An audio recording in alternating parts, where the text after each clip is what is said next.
twabikomojeho ko uyu munsi hatangira icyiciro cya gatanu cy'ibiganiro bigamije kwimakaza ndi umunyarwanda mu rubyiruko n'ubufatanye bwa Unity Club Intwararumuri n'izindi nzego zirimo na Minisiteri y'Ubumwe bw'Abanyarwanda n'inshingano mboneragihugu. Muri studio twakiriye Madame wacu Julienne n'umunyamabanga nshingwabikorwa wa Unity Club Intwararumuri. Mwaramutse neza? Mwaramutse. Tubahaye ikaze. Ndabashimiye. Ibi biganiro biribanda kuri ndi umunyarwanda bitangira uyu munsi ariko mu buryo bwagutse. Ubwo ndi umunyarwanda urubyiruko ruza kuganirizwa mu mashuri bazabaganirizwa kuzihe ngingo? Murakoze, ndagira ngo mbanze nshimire umwanya muduhaye kugira ngo tuganire kuri iki gikorwa cyo kushimangira ubunyarwanda mu rubyiruko duhereye mu bari mu mashuri, ariko nanavuge ko nubwo uyu munsi tugiye mu mashuri yisumbuye ariko ntabwo aribwo tugitangira. Ni umushinga watangiye mu myaka ishize duhera mu mashuri makuru na kaminuza, aho kugeza ubu tumaze kugera mu mashuri makuru na kaminuza 41. Ibyo biganiro rero twagize byatuhaye ishusho y'uko urubyiruko ruri muri kaminuza rusobanukiwe ndi umunyarwanda, amateka y'igihugu cyabo, gahunda y'ubumwe n'ubudaheranwa igihugu cyashyize imbere. Noneho dusanga binahura n'ibyemezo ngiro byagiye bifatwa mu mahuriro ngarukamwaka Unity Club, aho twasabwe guha umwihariko urubyiruko mu biganiro tugira. Ihame rero ry'ibiganiro bikoze mu kuri no mu bwisanzure ni ihame rikomeye Unity Club yubakiyeho. Tukaba tugiye kujya mu mashuri yisumbuye kugira ngo wa wundi twasanga muri kaminuza nitunasanga hari icyo akeneye kumenya kuri urwo rwego rwa kaminuza ariko azaba ari impamba yahawe akiri mu mashuri yisumbuye. Mu gutangira rero dufite amashuri menshi yisumbuye mu gihugu agera ku 1500. Twasanze ingingo abana cyangwa urubyiruko ruri muri ayo mashuri rikeneye kumenya, icya mbere usanga ubumenyi bw'abana b'Abanyarwanda cyane cyane bari mu mashuri yisumbuye ku mateka y'igihugu cyabo bukiri hasi. Ntabwo ari ibyo tubavugira tudafite aho dushingiye duhereye ku byo bavuga, yaba ari mu itorero ry'igihugu, yarabonga twasanze muri kaminuza, ndetse n'ibitekerezo bitandukanye bagenda batanga mu biganiro bagira. Bakeneye umwanya wihariye wo gusobanurirwa amateka y'igihugu cyabo. Icya kabiri, muri ayo mateka niho tugaruka kuvuga isano dusangiye nk'Abanyarwanda, tukavuga ku muco wacu, tukavuga ku ndangagaciro, ariko tukavuga no ku cyerekezo cy'igihugu. Ayo mateka ntakwiye kuduherana, ibiyarimo biremereye cyangwa bisharire twanyuzemo tubivanamo amasomo, bituma n'urubyiruko tubabwira tuti iyo tubivuze ko hari ibya kera hari igihe mwibaza ko byajyanye na kera, ariko no muri gihe tugezemo usanga hari ibyo abantu bagikwirakwiza cyane cyane bafite ingengabitekerezo ya jenoside, abahakana amateka cyangwa bakayapfobya, bashobora mu buryo bworoshye kuyobya urubyiruko bakarufatirana kubera ko rudasobanukiwe.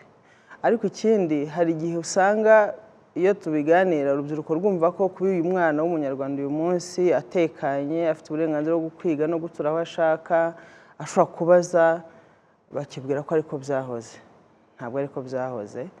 Hari amahitamo igihugu cyakoze rero yo kubakira kuri ubwo bumwe, yo gushyira imbere ubunyarwanda, yo kutagira ivangura iryo ari ryo ryose, ariko no guha inshingano abakiri bato, bagahabwa inshingano kugira ngo igihugu bumve ko ari icyabo uyu munsi n'ejo hazaza.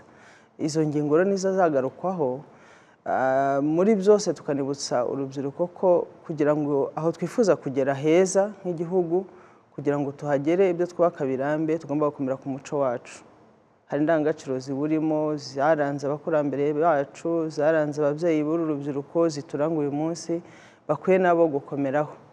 Bitavuze kwifungirana ngo ntibarebe iterambere riri hirya no hino ku isi, ariko nanone kuri iyo si yagutse, kuri iyo si irimo byinshi, amenya ate guhitamo igikwiriye.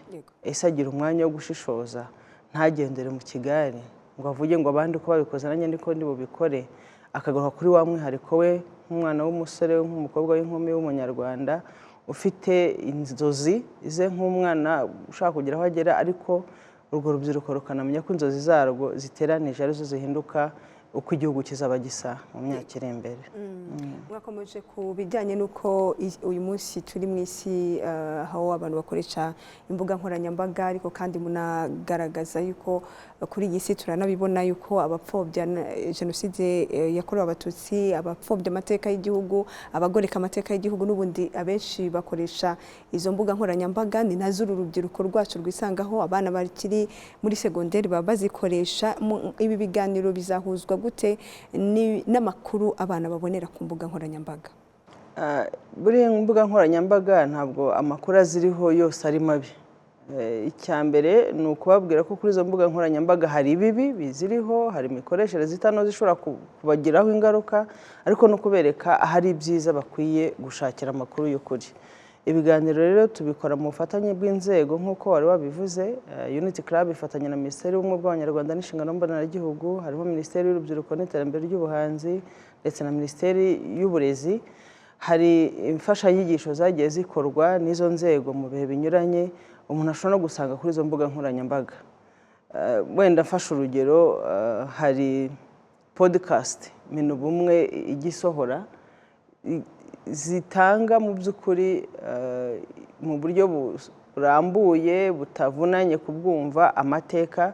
Wenda hibandwa cyane kuri igice cy'amateka ya jenoside yakorewe abatutsi, ariko nanone hari n'ibindi bitabo, hari n'ubushakashatsi bwagiye bukorwa ku buryo dufite icyo umuntu yakwita digital content ishobora gushyirwa kuri izo mbuga nkoranyambaga. Igikomeye cyane rero ni uko urwo rubyiruko rutayobwa n'abashyiraho ibidasobanutse ngo bibwire ko ari byonyine bihari, ahubwo tubereka n'aho bashobora kubona ibibafasha kugira ukuri, ndetse byanabafasha no kubwira uwo nguwo ushyiraho ibitari byo, bakambwira ati doya ibyo uvuga ni ibinyoma, ibyo uvuga ntabwo ari byo, ukuri ni uku nguku, dore naho twakuvanye. Iki ni icyiciro cya gatanu kigiye gutangira uyu munsi, ubwo turagira ngo natubwire umusaruro wavuye mu byiciro bine biheruka.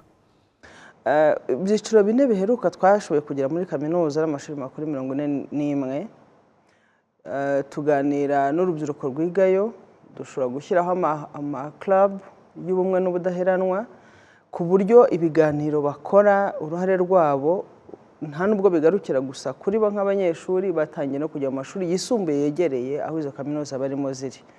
Twagiye tugira amarushanwa kugira ngo turebe ese ibiganiro tuha uru rubyiruko ibyo babwirwa barabyumva.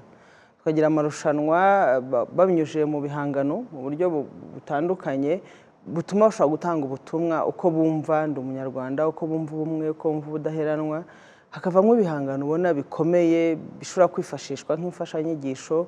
Ariko ikindi ntabwo ari igipimo tukirebera aho ngaho gusa, ariko tubirebera no mu buryo abo banyeshuri, urwo rubyiruko rugusobanukiwe ibikorwa bakora. Ntabwo bigarukira no gusa ku biganiro, bagira n'ibikorwa byo gufasha abantu batishoboye baturanye nabo, mbese ukumva ko igihugu bamaze gusobanukirwa icyo ari cyo kuri bo, icyo kivuze kuri bo, icyo kibagomba, ariko nabo icyo bakigomba. Uwo musaruro ugenda ufasha kaminuza no ku bandi banyeshuri bashya baje, ariko ukanafasha aho kaminuza ituriye. Kandi tuzi neza ko abo banyeshuri nubwo tubasanga muri kaminuza bafite imiryango, bavukamo, bafite abavandimwe, bafite n'inshuti zishobora kuba zitari muri iyo kaminuza. Iyo batashye rero aho bahurira n'abo ngabo bagize imiryango yabo, batanga ubutumwa. Ntabwo dushidikanya ko umusaruro wavuye muri ibi byiciro bine dusoje wabaye mwiza, tugendeye ku bipimo bifatika, ku mubare w'abanyeshuri bitabira ibiganiro, kuri club zagiyeho, ku bikorwa bakora mu kigo, ku byo bakora hanze y'ikigo, ku butumwa batanga no mu biganiro bitandukanye buriya turabifashisha. Aho umuntu avuga ati ndashaka umusore cyangwa inkumi bashobora kuza kuganiriza bagenzi babo, ntushakishe ku buryo bukuvunnye ukagenda ukareba muri babandi, kuko hari intambwe bamaze gutera.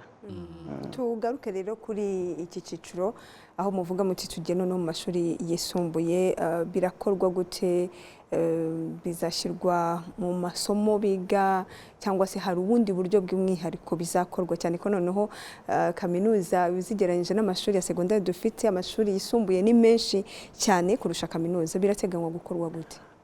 Turateganya ko n'ubusanzwe mu nteganyanyigisho cyangwa imfashanyigisho mu masomo abana bahabwa, hari amasomo avuga ku bijyanye n'inshingano mboneragihugu, avuga ku mateka, ku muco, ariko usanga ubwabyo bidahagije. Ikindi iyo ari isomo hari igihe umwana ariha agaciro kuko azakora ikizamini, yakora ikizamini akagitsinda cyangwa agitsindwa bikarangira, ariko turifuza ko ibiganiro bagiramo uruhare, ibiganiro bayobora, bumva kandi bihoraho. Umubare w'amashuri dufite ni munini, ariko mu bufatanye na Minisiteri y'Uburezi n'izo nzego zindi navuze ntabwo dushidikanya ko tuzashobora kuyageramo. Gusa ku ikubitiro muri iki cyiciro cya gatanu turi butangire uyu munsi, twari twatoranije amashuri agera ku 100, atari kuvuga ko ari yonyine tuzageramo, ariko ayo duheraho ndetse n'ibizavayo bikazadufasha no kumenya nitujya mu cyiciro cya kabiri cyangwa nitubishyira mu mashuri 1500 bizaba bimeze bite. Twahereye ku bintu byinshi mu gutoranya ayo mashuri, kurumva amashuri 100 mu mashuri 1500. Icya mbere hari ubushakashatsi bwakozwe na Minisiteri y'Ubumwe bw'Abanyarwanda n'inshingano mboneragihugu bwatangajwe umwaka ushize, bwagaragaje igipimo cy'uko ubumwe n'ubudaheranwa bw'Abanyarwanda buhagaze mu gihugu. Umujyi wa Kigali n'intara y'Uburengerazuba harimo gikeneye gushyirwa imbaraga. Amashuri rero turi buhereho muri iki cyiciro harimo ayo mu mujyi wa Kigali no mu ntara y'Uburengerazuba, ariko nanone muri izo ntara umujyi wa Kigali harimo amashuri menshi. Twarebye amashuri afite abana benshi, umubare munini w'abanyeshuri, hari usanga dufite abagera ku 1300, 1200.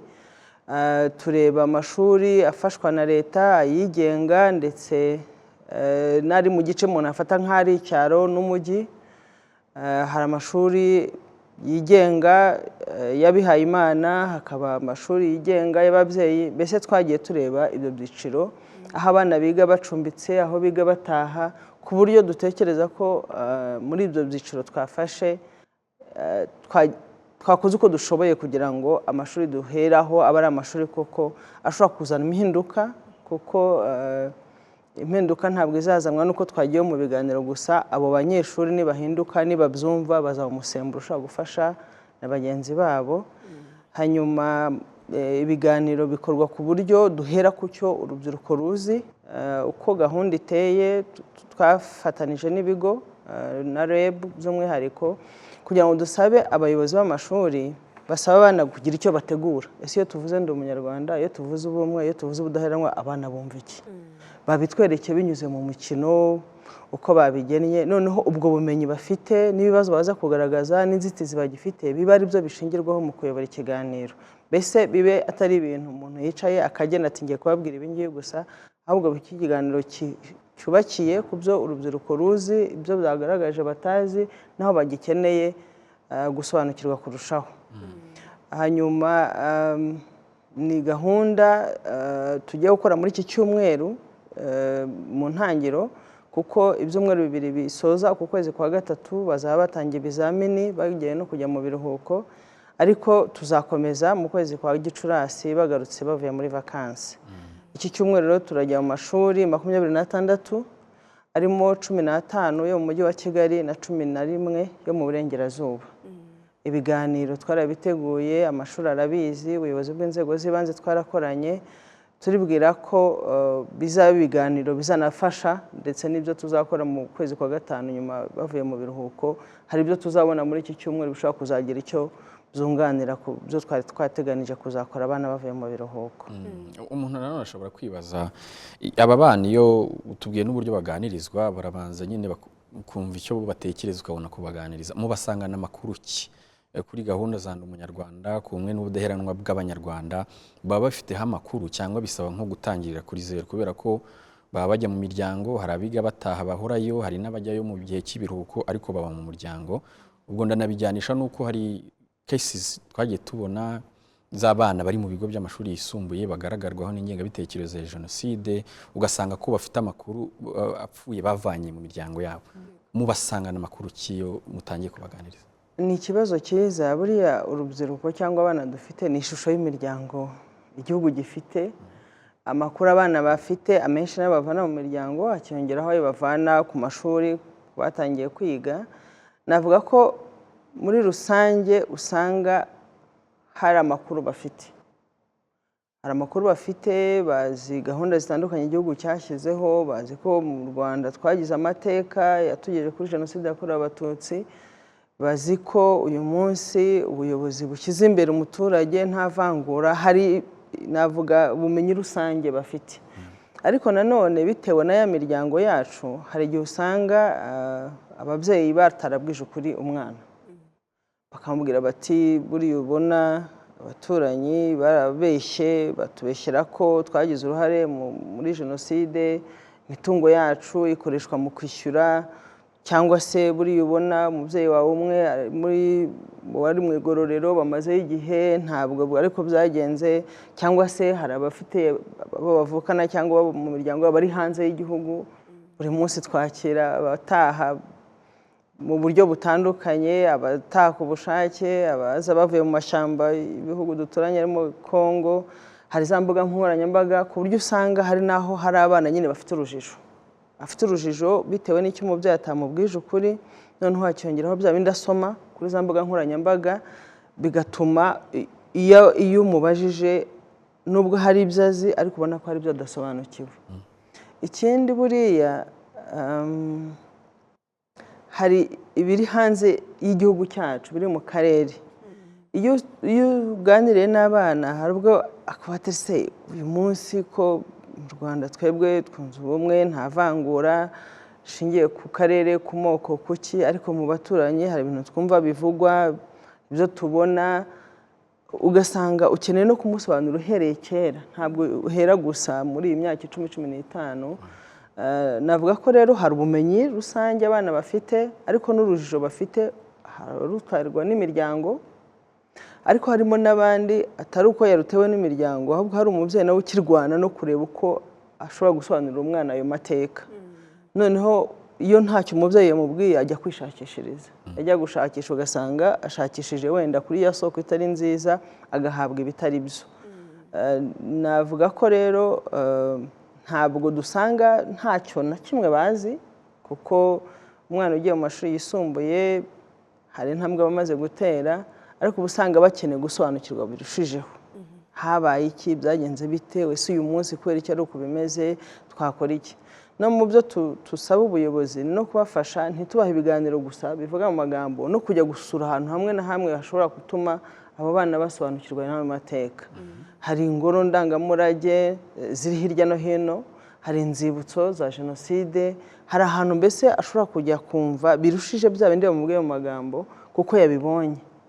Iyo mfashanyigisho cyangwa ubwo buryo bwo guhuza ibiganiro no gusura ni kimwe mu byo dutekereza tuzakora tubifatanije n'ubuyobozi bw'amashuri kugira ngo byunganire bwa bumenyi. Ubwo biranajyana ku kibazo kivuga kiti ni bande bazaganiriza abanyeshuri? Ni abarimu babo basanganywe muzaha izo mfashanyigisho, ni abakozi muri izi minisiteri n'ibigo muzafatanya, ni bande batanga ibiganiro?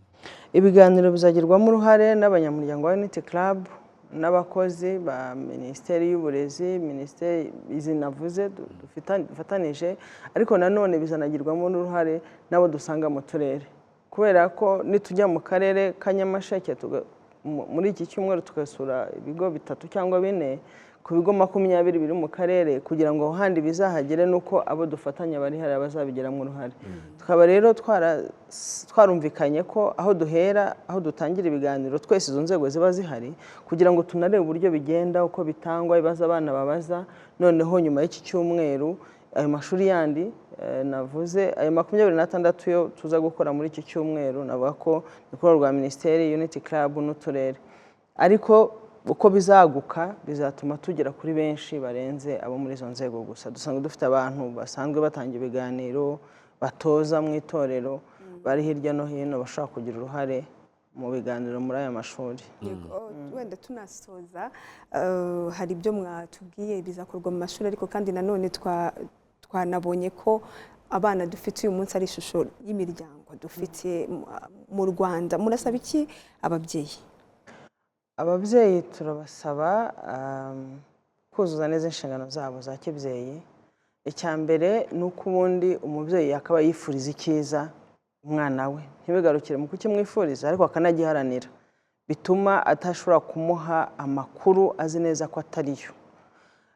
Ibyo utazi ureke kubimubwira, ushakishe kugira ngo nawe umenye icyo umubwira ariko ibyo uzi ubimubwire neza.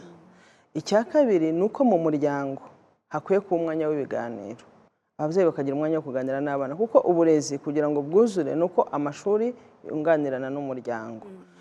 Mu ishuri habaye haganirwa amateka, ndi umunyarwanda, udaheranwa n'ibindi byose bigamije gufasha umwana, yagera mu rugo agasanga noneho bya biganiro ntibihari, cyangwa se n'ibihari biravuguruzanya n'ibyo yabonye ku ishuri, urumva icyo gihe biravuna.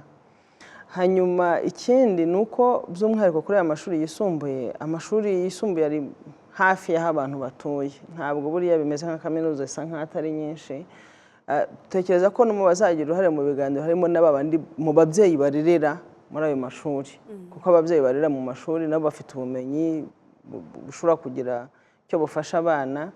Hanyuma ibindi bitari mu bushobozi ababyeyi babona bafite, hari ubuyobozi bw'inzego z'ibanze aho batuye, kandi iyi gahunda ije isanga izindi zisanzwe zihuza urubyiruko. Hari gahunda y'intore mu biruhuko, hari urubyiruko menya amateka n'ibindi.